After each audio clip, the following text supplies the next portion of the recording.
Council who have driven this process, our development partners, Your Excellencies, and submissions and diplomatic corps present, the President of the Law Society, and very, very distinguished guests, ladies and gentlemen, a very good morning. On behalf of the NCAJ, I take this opportunity to thank Your Excellency for accepting our invitation to grace this occasion of the launch of the first Administration of Justice Annual Report period covering 2021-2022, which we have presented pursuant to provisions of Section 37 of the Judicial Service Act 2011. As justice sector institutions, we value this support and collaboration. Like every speaker has emphasized, Your Excellency, none of us would succeed unless we worked together. And just to allay the fears about our independence, which we guard most jealously, we confirm in all our meetings we never discuss the merit of any matter.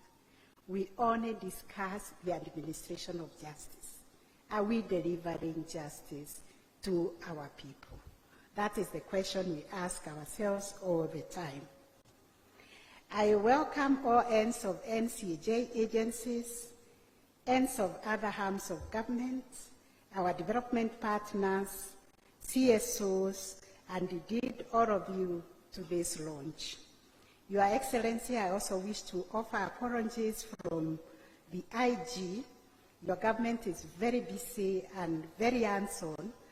On its way to this meeting, he was called because of a serious security breach, and I think he changed tacts because he had to answer to you why those security lapses are happening, so he abandoned this meeting. Apologies from Your IG, Your Excellency.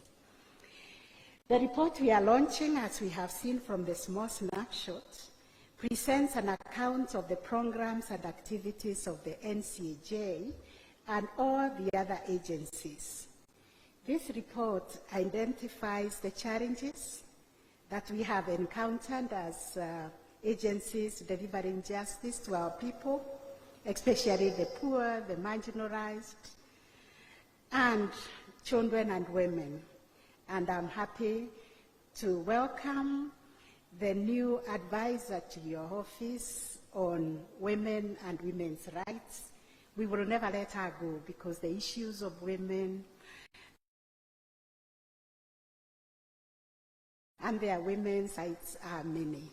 We were recently launching a specialized court user committee on sexual gender-based violence. So Atrea will be full, and she'll be a member of the NCAJ because we have a specialized committee that is dealing with those issues of SGBV.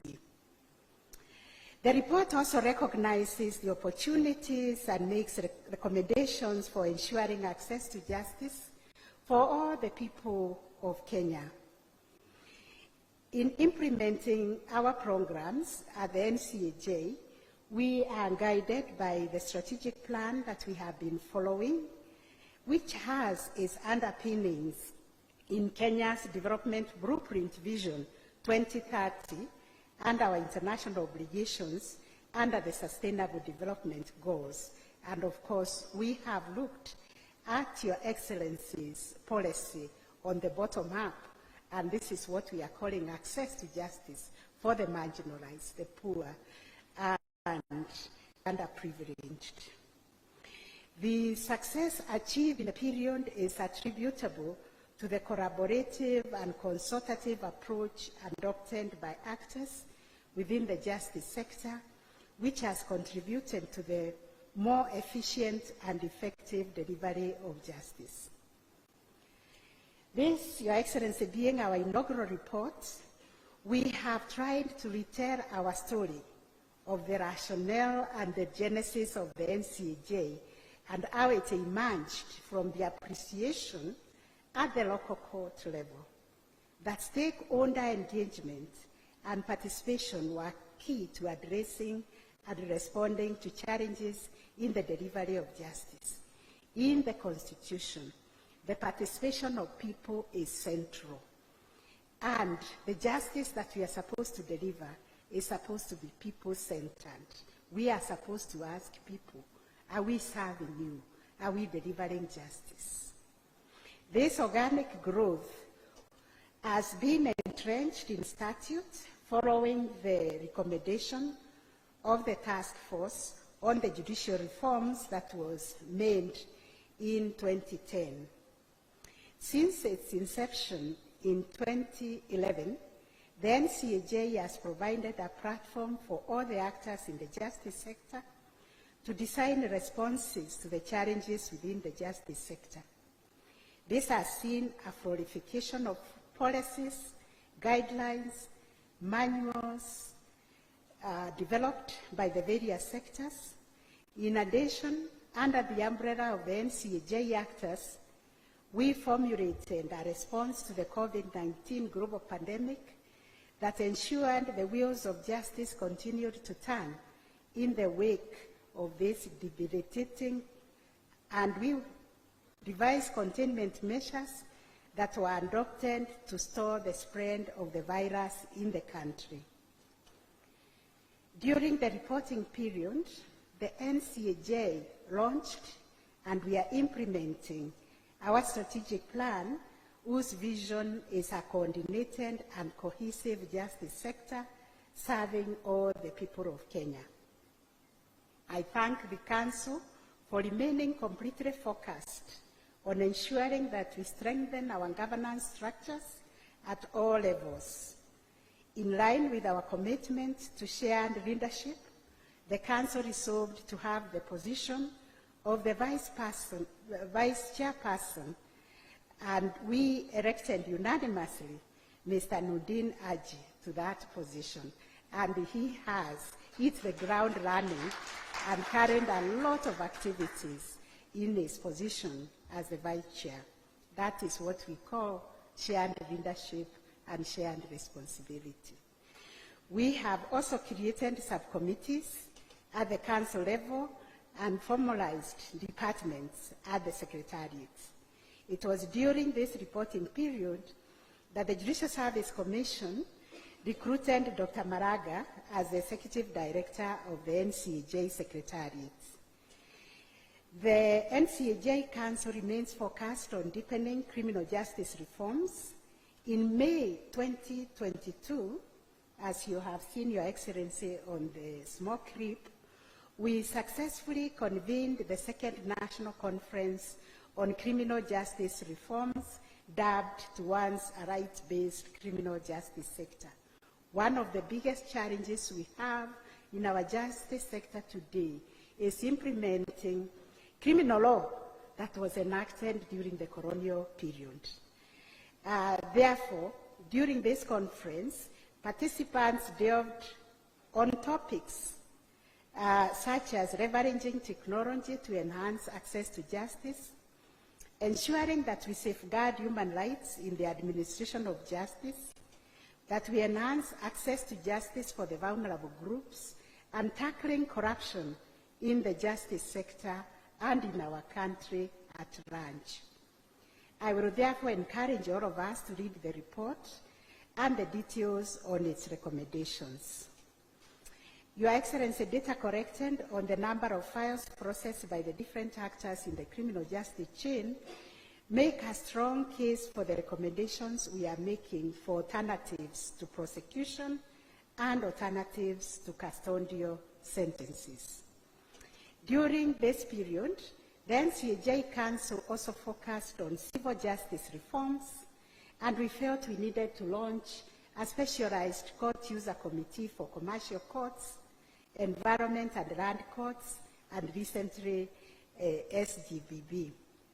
At the Council, we established a working committee on civil justice reforms and a department for civil justice reforms at the Secretariat level. Owing to the concerted efforts of the agencies, the period witnessed an increase in the number of matters resolved through NDL.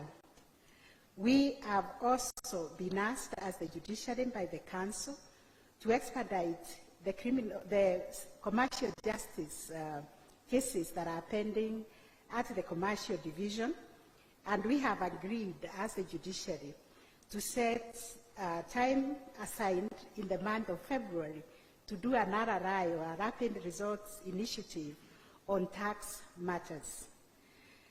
At the heart of the NCAJ lies the court user committees, which is the novel approach increasingly recognized at the regional and international level as a best practice in the administration of justice. I've been called to share our experiences outside of Kenya on how we run the court users committees. In 2021, we hosted a benchmarking delegation led by the Chief Justice of Mozambique, who came here to learn and draw from our experiences on how to set up and manage a court user committee.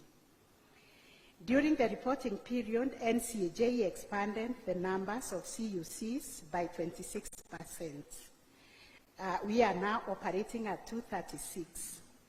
We have now specialized court users committees for children. Your Excellency, the whole of November, we were looking at the welfare of our children. And one of the clarion calls at that meeting, which I attended the symposium to end the service week, was let every Kenyan ask Aliam Toto. Every morning let us ask, how are our children? And I was happy, Your Excellency, the other night when I watched you on TV, reminding parents to take the responsibility of finding out how their children's day in school was. Did they have homework? And if they have homework, how can the parent help? This is a conversation we need to continue having so that we can rescue our children who are being disconnected from the society and being termed delinquent. They are being termed delinquent because of a failure of a system. We are supposed to take care of our children. We've also set aside Environment and Land CUC and Commercial Court CUC. At the grassroots level, CUCs are instrumental in unlocking barriers to the administration of justice. I am based here in Nairobi with the Deputy Chief Justice. We are not in every court. So we've been calling upon our ends of stations, our presiding judges in the region to take charge of the leadership of the CUCs. Together with the DPP and the AG office, they run very vibrant CUCs with other agencies. Most of them have devised very effective case clearance innovations, enhancing the overall performance of our justice system. It is apt to recognize a few of these pace setters, such as Kapsabet Law Court CUC, Vihiga Court CUC, Biwa CUC. If their representatives are present, I would actually invite them to stand because they have been very, very innovative so that Your Excellency can recognize. These are our champions for how we can join hands together and work together for the benefit of our people. Thank you very much, and please be seated. The efforts of the NCAJ Standing Committee on the Administration of Justice in Children Matters bore fruit with the enactment of the Children Act 2022. Implementing the Act, Your Excellency, will contribute greatly to protecting children's rights. Working with the judiciary, the committee has now institutionalized November as the Child Justice Service Month. This intervention has contributed to increased awareness of child rights and needs within the justice sector and accelerated disposal of matters, as well as raising awareness within the society. Who is a child? And what is the requirement? What is parental responsibility? What is community responsibility over a child? The NCAJ, in acknowledging the unique vulnerabilities of survivors or victims of SGBB, revamped our working committee on sexual and gender-based violence and developed standard operating guidelines on sexual and gender-based violence.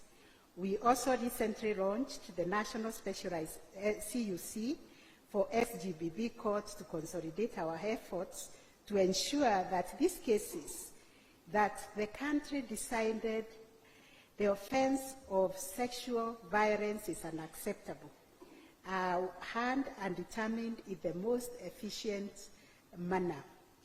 While we were launching this court, our attention was drawn, Your Excellency, to harmful practices that are taking place in some corners of this country, where young girls are being prepared for FGM.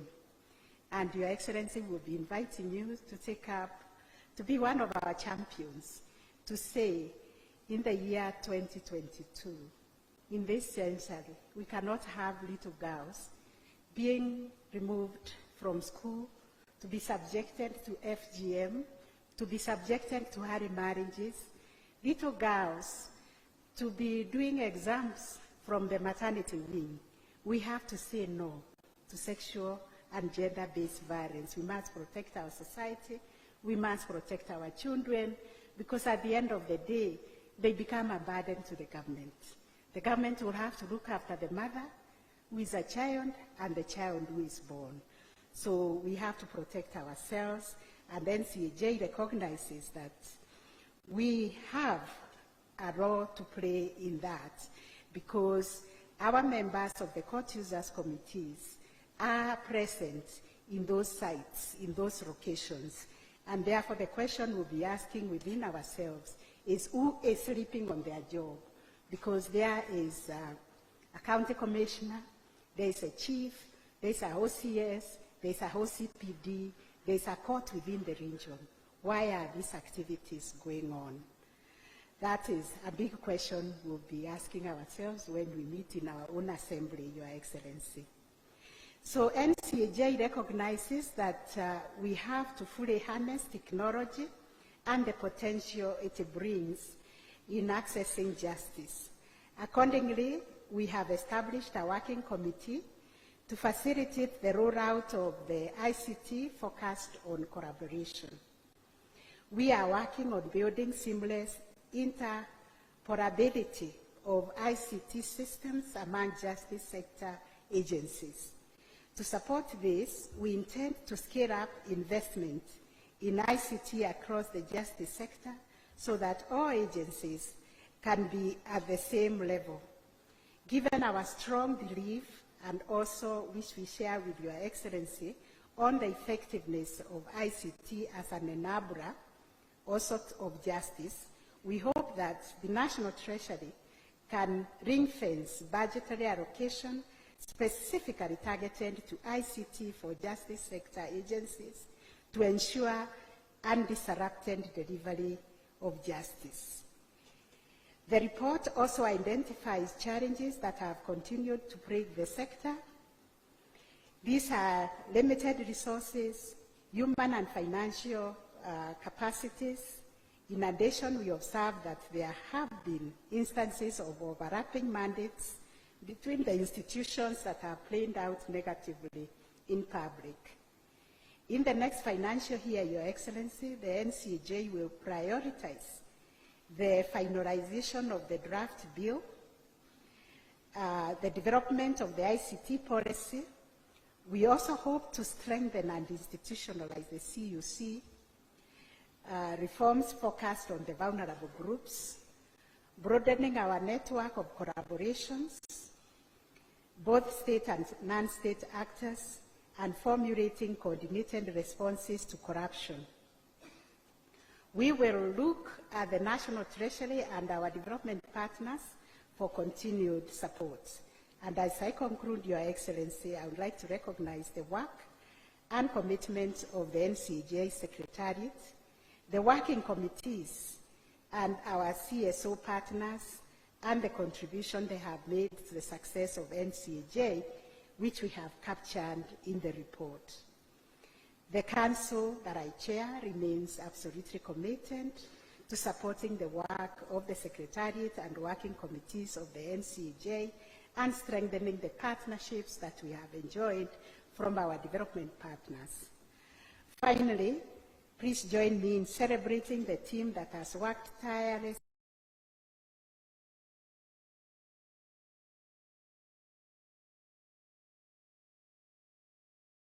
many of the programs covered in the year under review. Once again, Your Excellency, I thank you for making time to come and encourage us, because we are all about interagency, interdependence, collaboration, and cooperation, because at the end of the day, we serve one Kenyan, the one Kenyans have named Wanjiku. So God bless you, and God bless Kenya. And now it is my very, very singular honor and privilege to invite Your Excellency, the President, to deliver your keynote address to us this morning. Thank you very much.